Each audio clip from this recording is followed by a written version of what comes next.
I have to admit, when I first looked at the stack of papers for today's deep dive, I was pretty skeptical. Oh, really? Why is that? Well, we cover a lot of self-improvement topics on this show. We've done the habits, the mindfulness, the productivity Yeah, hacks. we've definitely covered a lot of ground there. Right, and usually that material lands somewhere between like inspirational and vaguely helpful. Right. It's soft, it's about feelings and mindset. It's often about manifesting or just trying harder, Yeah. pushing through. Exactly.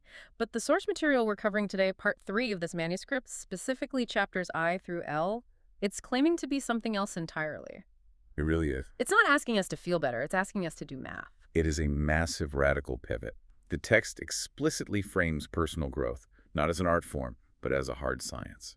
Which is wild. We are talking about physics here, we are talking about systems engineering, and yes, actual algebraic equations to explain why you, the listener, might be feeling stuck right now. And that's the part I want to challenge right out of the gate. Go for it. Because human beings are messy. I mean, we are emotional, irrational, biological messes. We absolutely are. So can you really reduce the complexity of, say, a midlife crisis or a massive career change to a formula? It feels a bit clinical. I get that. It does feel clinical at first glance. But the argument the text makes is that because we are biological systems, we are subject to the laws of physics and biology. Okay. Think about it like this. You wouldn't try to build a bridge without calculating the load-bearing capacity, Right. right? Right. If you did, and it collapsed, you wouldn't stand there and say the bridge just didn't have enough willpower. You'd say it was an engineering failure. Precisely. This text argues that most of our personal failures, the resolutions you drop by February, the relationships that keep hitting the exact same wall, they're not failures of character. They're engineering failures. Yes, we are trying to build structures that the physics of our current lives simply cannot support. Okay, so our mission today is to look at those blueprints. Exactly. We are going to decode what the text calls the math of becoming. I love that phrase. It's a great phrase. We're going to look at the formulas for time, for connection, for capacity. And I want to be super clear to everyone listening right now. We are literally going to read equations out loud today. We are. We're doing algebra on an audio show. Bear with us because the payoff is huge. We're going to see that the variable messing up your life might not be what you think it is. It almost certainly isn't. Okay, let's open the manual. Chapter 1. This starts with a concept that just directly attacks the way we visualize our lives. The text calls it the linear lie.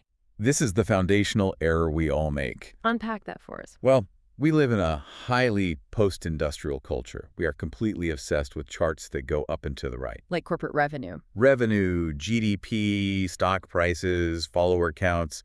We have internalized that specific geometry. We think, if I am healthy, if I am growing, I should be getting slightly better every single day. And if I dip, if I have a bad week. Then the linear model says you're failing.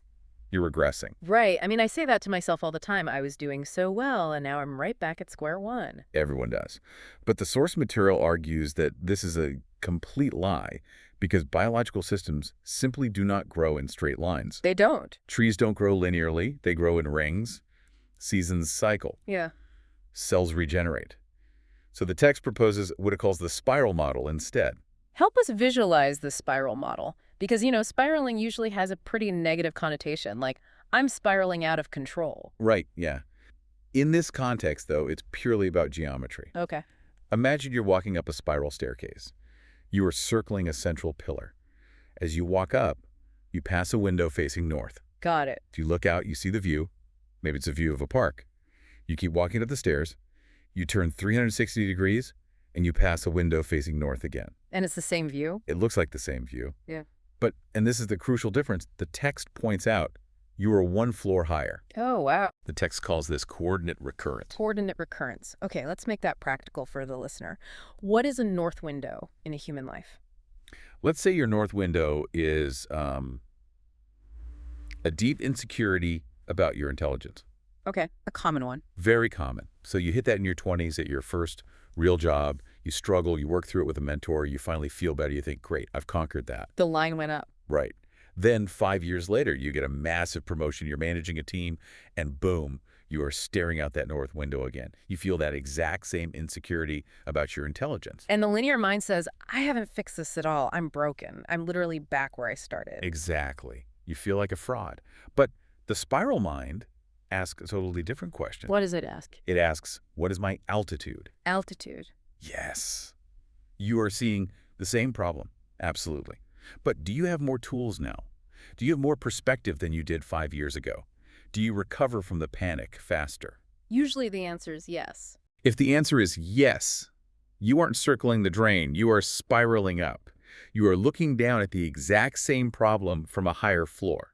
That's actually a huge relief to hear. It takes so much pressure off. It really does. It means the recurrence of a problem isn't evidence of failure, it's just evidence of the geometry of growth. It is inevitable. You will revisit your core themes.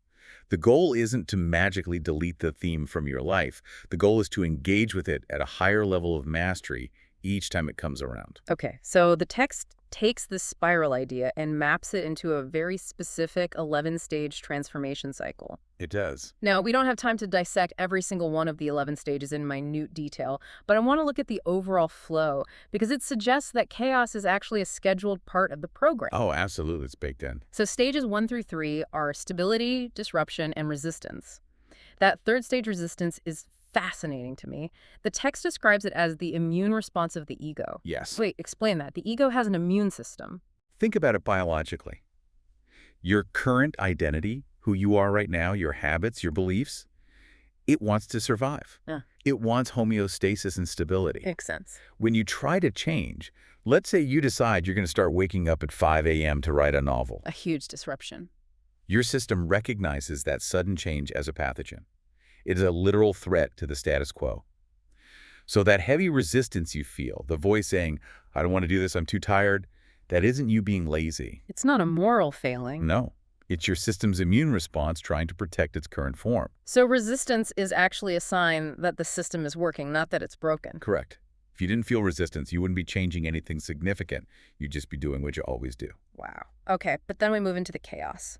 Stages 4 and 5. Crisis and surrender. Yes. Crisis sounds pretty bad. In an emotional sense, sure.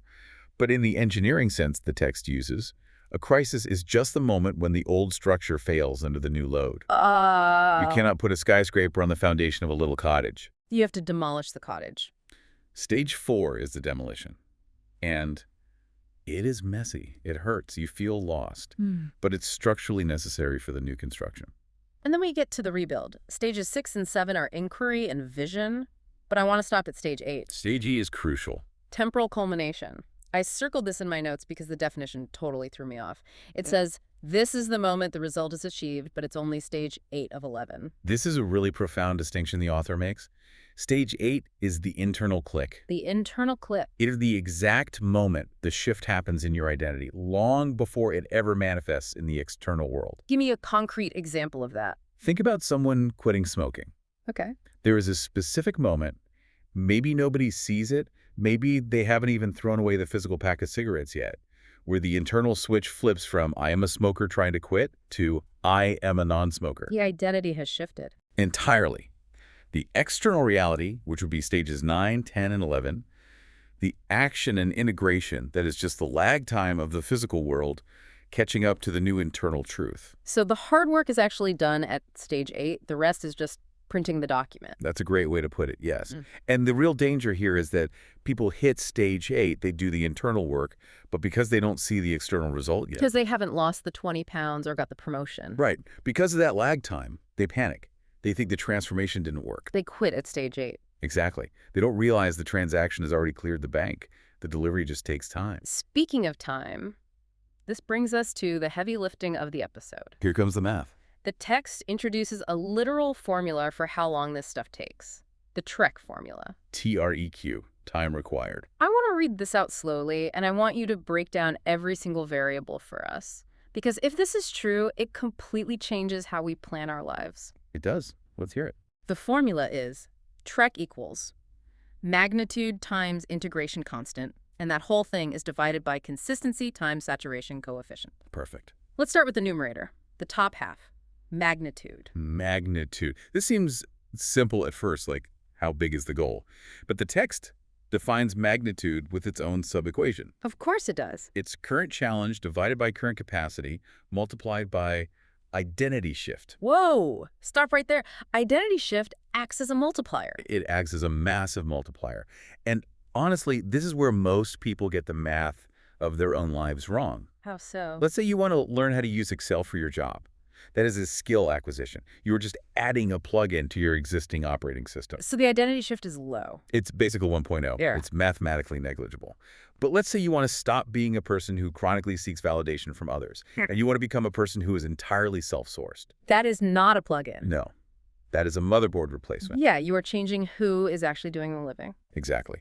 The text suggests that when a major identity shift is involved, the magnitude of the goal is multiplied by a factor of 4, 5, or even 10. Wow. So you might look at your goal and think, I can learn this behavior in a month. But if it requires you to become a fundamentally different person, the math says it will take a year. Because we constantly underestimate the identity cost. We think we're just changing a daily habit, but we're actually killing off an old version of ourselves. And funerals take time. That's haunting, but true. Okay, so that's magnitude. Then we multiply that by the integration constant. This sounds like the biological part. It is entirely biological. Uh. This is the absolute speed limit of the human nervous system. Which means we cannot negotiate with it. You can't. It takes a specific, measurable amount of time for a neuron to grow a new connection. It takes a specific amount of time for myelin to wrap around a nerve pathway to make a habit automatic. But we try to hack this all the time. We're constantly trying. Yeah. We drink a ton of caffeine, we do biohacks, we listen to audiobooks at 2x speed. But you cannot force a seed to turn into a full tree in 24 hours by giving it 100 days worth of sunlight in one afternoon. You will just burn the seed. Exactly. The integration constant is the text's rigorous way of saying, respect the biology. So the numerator is basically, how big is the change, how much of you does it replace, and how fast can your body physically adapt? Correct. And those are mostly fixed variables. Very hard to change those. So if we want to shorten the time, if you want to reduce trek, we have to look at the denominator, the things we divide by. This is where we have all our leverage. The denominator is consistency times saturation coefficient. Consistency is obvious. If you do the work every day, it happens faster. Right. But saturation coefficient, this is a term I have never heard before. Yeah. And it leads us directly into Chapter J, which is titled The Fractal Bridge. This is hands down my favorite part of the manuscript because it connects the absolute macro of the decades of our lives to the absolute micro of the split second. Break that down. The text argues that the atomic unit of transformation isn't a year or a month. It is the saturated quarter second. A quarter second? That's tiny. That's literally a blink. It is, but think about it deeply. What is a year? It is just 31 million seconds stacked on top of each other. Right. You cannot have a transformed year if you have 31 million unconscious seconds. The fractal bridge hypothesis argues that the quality of the micro entirely determines the structure of the macro. So what does it actually mean to saturate a quarter second? The text uses the term saturated synergization. It's a dense term, but the core concept is beautiful. It defines saturation as dual participation. Dual participation, meaning I am participating in two ways. Yes. Most of us, most of the time, are in mono participation. Give me an example of mono. Either we are totally lost in an experience moundlessly eating a bag of chips while watching TV, driving home without remembering the commute, Autopilot. or we're dissociated. We're thinking about the experience, but we aren't feeling it physically. Okay, like when I'm at a live concert, but I'm just worried about whether I'm recording it correctly on my phone for social media. Perfect example. You're thinking about the concert, but you aren't in it. You are the cameraman, not the participant. So that's mono. What is dual? Dual participation is doing both simultaneously. It is perceptive participation, Ooh. physically feeling the chips, tasting the salt, hearing the crunch of every bite. Or feeling the bass at the concert. Yes. And D, it is receptive participation, being completely aware that you are having the experience while you are having it. It's being the actor on stage and the audience watching the play at the exact same time. Yes. It is fully occupying the moment. The text argues that this dual participation, this saturation, increases the actual density of the experience. The density. Think about it numerically. If you practice the piano for 1 hour, but your mind is wandering and you're thinking about your grocery list, your saturation coefficient is incredibly low, maybe 0.2. But if you practice for 20 minutes and you are completely saturated, you feel the weight of every key, you hear the resonance of every tone, You are entirely present. Then your saturation is 1.0. Exactly. Let's look at the math then.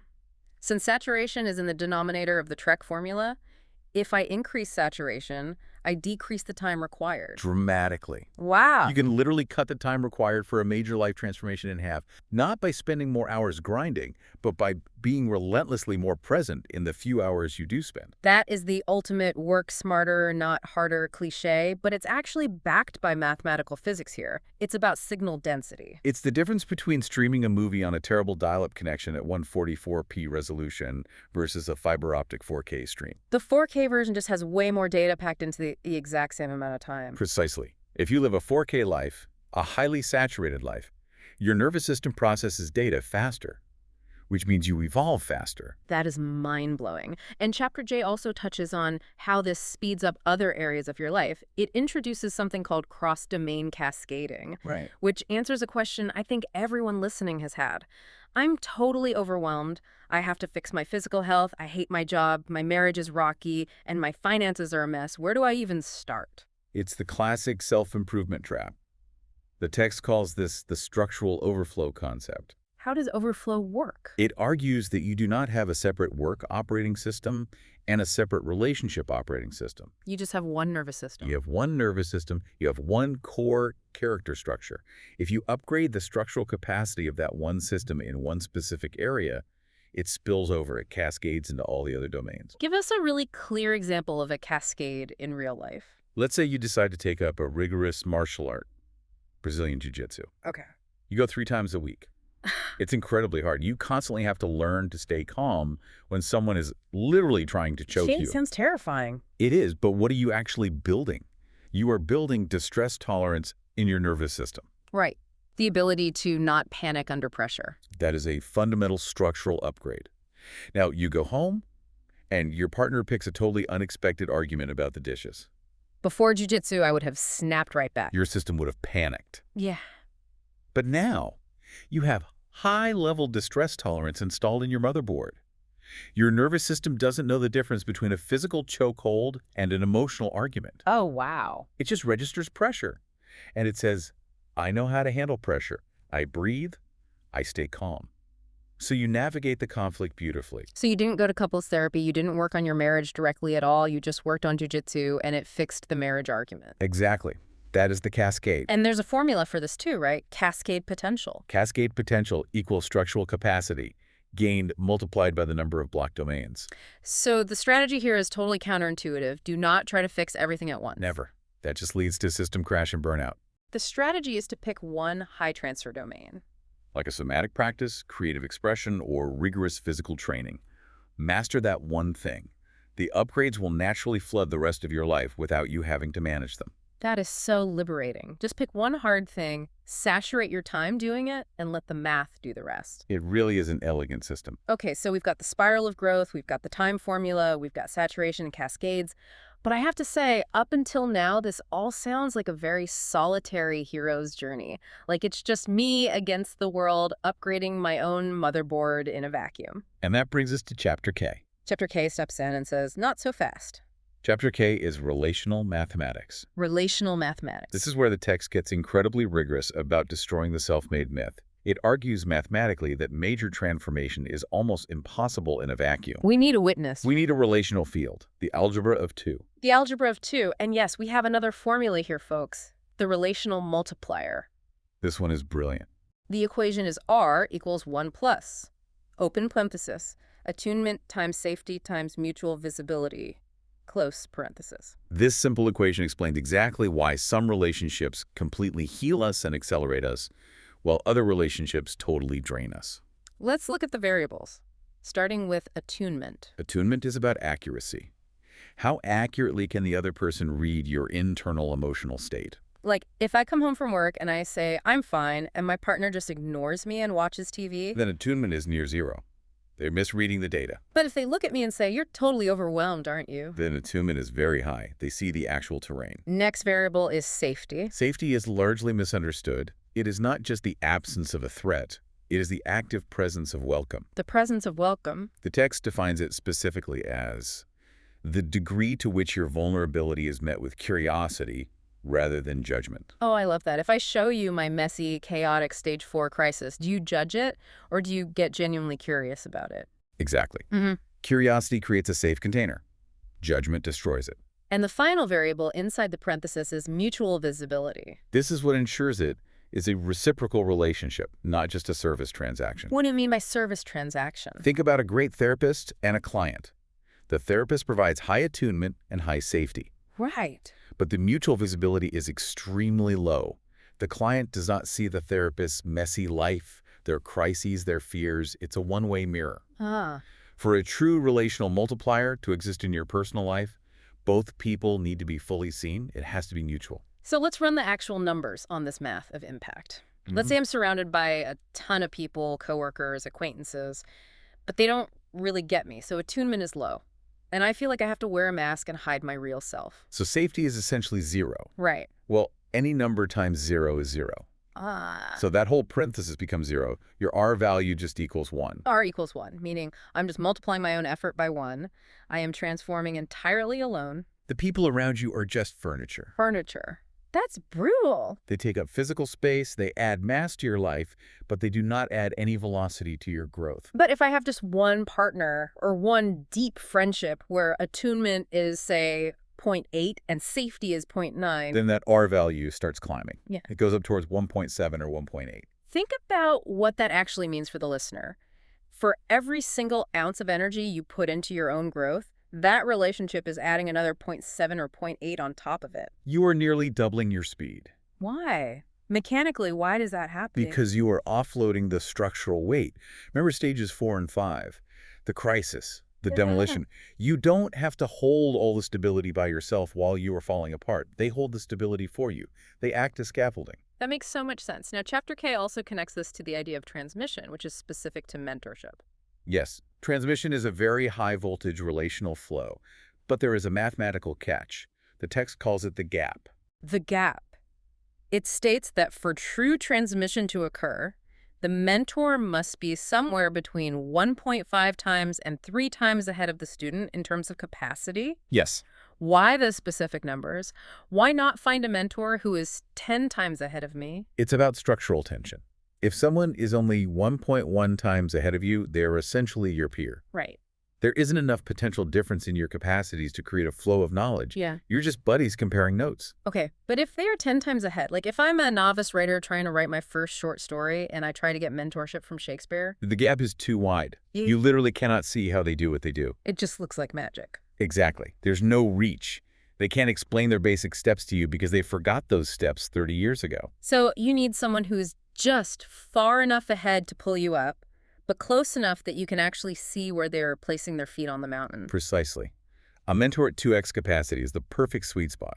They're the ones who can actually transmit the code. That is incredibly practical advice for anyone looking for a coach or a mentor right now. Don't look for the guru on the very top of the mountaintop. Look for the person who is just 2 or 3 steep steps above you. They'll be infinitely more helpful. Okay, so we have the how, which is the math and time formulas. We have the who, which is the relational multiplier. Now we need the when. Chapter L, temporal architecture. This is where everything either comes together or falls completely apart. I feel like this is where I, and probably most people, fail the hardest. We just try to start a massive revolution in our lives on a random Tuesday afternoon just because we watched a highly edited motivational video on YouTube. The author calls it the anytime is fine myth. And the text just completely destroys this myth. It obliterates it. It argues that time is not a blank canvas where you can just paint whatever you want whenever you want. Time is a landscape. Landscape. It has weather, it has difficult terrain, it has seasons. And this gives us the temporal capacity equation. Yes. Available capacity equals baseline times seasonal factor times life phase factor times nervous system state. This is what you call the traffic light assessment in our notes. It is. Let's play this out with a real-world scenario so people can see how dangerous it is to ignore this. Let's do it. Let's say your baseline energy, your normal healthy capacity is 1.0. Okay. 1.0. Now, let's look at the seasonal factor. Let's say it's late December. It's deep winter in your hemisphere. The days are incredibly short. Biologically, genetically, human beings are programmed to conserve energy in the winter. We're supposed to be hibernating, basically. Exactly. So your seasonal factor isn't 1.0, it's maybe 0.8. Okay. Next is life phase Are factor. you currently moving to a new house? Did you just have a newborn baby? Are you grieving the loss of a parent? Those are massive, invisible energy taxes. Huge taxes. Let's say you do have a newborn at home. That life phase factor is brutal. It's maybe 0.5. And finally, nervous system state. Are you rested and regulated? Mm-hmm. Or are you running on fumes, drinking 4 coffees a day, totally wired and stressed out? With a newborn in winter, I'm stressed. Right. So your nervous system state is a 0.7. So let's do the math on this. Baseline 1.0 times seasonal 0.8 times life phase 0.5 times nervous system 0.7. You are operating at an available capacity of 0.28. Wow. You mathematically have exactly 28% of your normal capacity available to you. And this is exactly when people decide, it's January 1st, I'm going to launch a new side hustle, train for a marathon, and completely change my diet. And if you try to launch a massive phase 4 structural disruption when your capacity is at 0.28, you will crash. The math guarantees it. It is a hard red light. Then But because we don't know the math, what do we do when we fail by February 15th? we completely shame ourselves. We say, why can't I do this? I have no discipline. I'm just fundamentally lazy. No, you aren't lazy. You are just trying to drive a heavy truck with almost no gas up a steep mountain in a blizzard. The temporal architecture demands that we wait for the green light. Yes. Wait for spring. Wait for the newborn to sleep through the night. Or we have to dramatically lower the magnitude of the goal to match that 0.28 capacity. Exactly. Scale the ambition to match the available energy. This also brings up a fascinating concept in the text called chronotypes. This was a massive light bulb moment for me personally. The text suggests we don't all experience or utilize time in the exact same way. It identifies 4 distinct transformation chronotypes. Let's run through them. Type 1 is the burst transformer. Okay. These people move in absolute explosions of energy. They do intense, obsessive sprints of work or change, followed by very long periods of complete rest and integration. Then type 2 is the marathon transformer. These are the slow, steady people. Consistency is their superpower. They just chip away every single day without fail. Type 3 is the seasonal transformer. Their energy is deeply tied to nature and cycles. They're wildly productive and initiated in the spring and summer, and largely dormant and reflective in the winter. And type 4 is the opportunistic transformer. They don't plan. They simply wait for an external window of opportunity to open, and when it does, they jump through it instantly. So the massive conflict happens when, say, a burst type reads a self-help book written by a marathon type. Which is almost all self-help advice. Consistency is key. Right. Just do 1% better every day. Right. If you tell a true burst transformer to just do a little bit every day, they will feel completely suffocated. They will fail. Because it violates their internal physics. Exactly. They need to go absurdly hard for 3 straight weeks and then do absolutely nothing for 2 weeks. That is how their engine runs. If you constantly fight your own chronotype, you are just increasing the resistance variable in the equations. And if you remember the track formula from earlier, resistance is sitting right there in the denominator. You are mathematically slowing your own transformation down. So the lesson is, know your specific type and stop apologizing for it. Build your schedule around it. Finally, Chapter L talks about intensity pacing, the actual shape of the effort over time.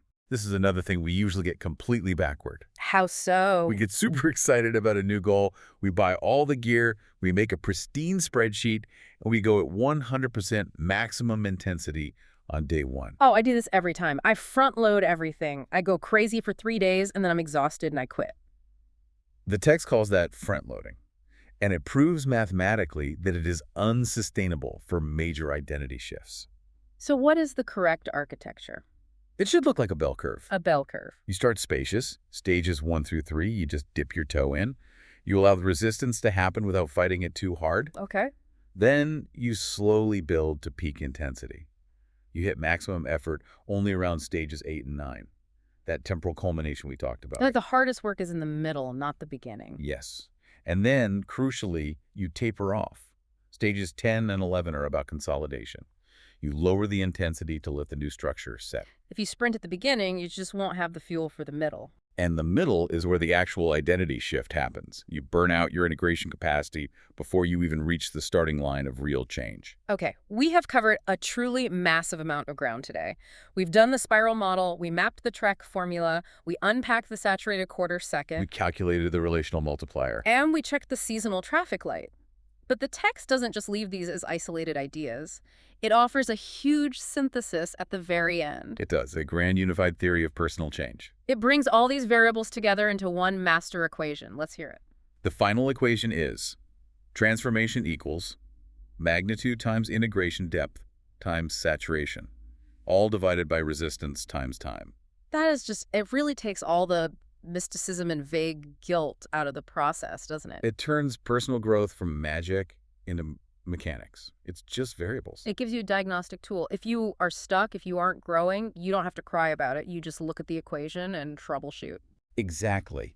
Ask yourself, is the magnitude of this goal just way too high for my current identity capacity? Or is my saturation too low? Am I essentially asleep at the wheel while I'm doing the work? Is my resistance artificially high because I'm forcing myself to act against my natural chronotype? Or is my time horizon just totally unrealistic based on my current life season? It shifts your internal dialogue from I am a failure to I just need to adjust variable X. And that removes all the shame. Bridges don't feel shame when they collapse under too much weight. They just obey physics. You are a biological bridge. You obey physics too. Perfectly said. The text ends with one final, slightly philosophical concept. It calls it the pivot to being, or the dissolution, Right. which honestly sounds a bit mystical for a strict engineering manual. It sounds mystical, but it's actually the ultimate goal of any good engineer. Oh, so? You want to build the machine so perfectly, so structurally sound, that it just runs itself. You don't have to look at the blueprints anymore. The pivot to being is that final moment where you stop doing the math. You stop constantly trying to fix yourself or become something better. Because you've already arrived. You have integrated the structural changes so deeply into your nervous system that you just are. The formulas dissolve. The map dissolves because you finally just know the territory. You stop checking the GPS. Exactly. You just drive. I love that. So here's our final thought for you, the listener, to chew on today. Think about this carefully. Look at the exact thing you are struggling with right now. The wall you keep hitting over and over. The goal you keep missing. Stop asking yourself, what is wrong with my willpower? Stop asking, why am I broken? Instead, look at the blueprints. Ask yourself, what is wrong with my equation? Instead, look at the blueprints. Ask yourself, are you trying to stream a 4K massive identity shift on a dial-up nervous system? Instead, look at the blueprints. Ask yourself, are you trying to build a towering skyscraper on a relational foundation of zero safety and zero attunement? Instead, look at the blueprints. Ask yourself, are you a burst transformer trying to run a marathon in the dead of winter with a newborn? Check your math. You are a living, breathing system. Engineer yourself accordingly. Thanks for diving deep with us today. We'll see you all in the next cycle.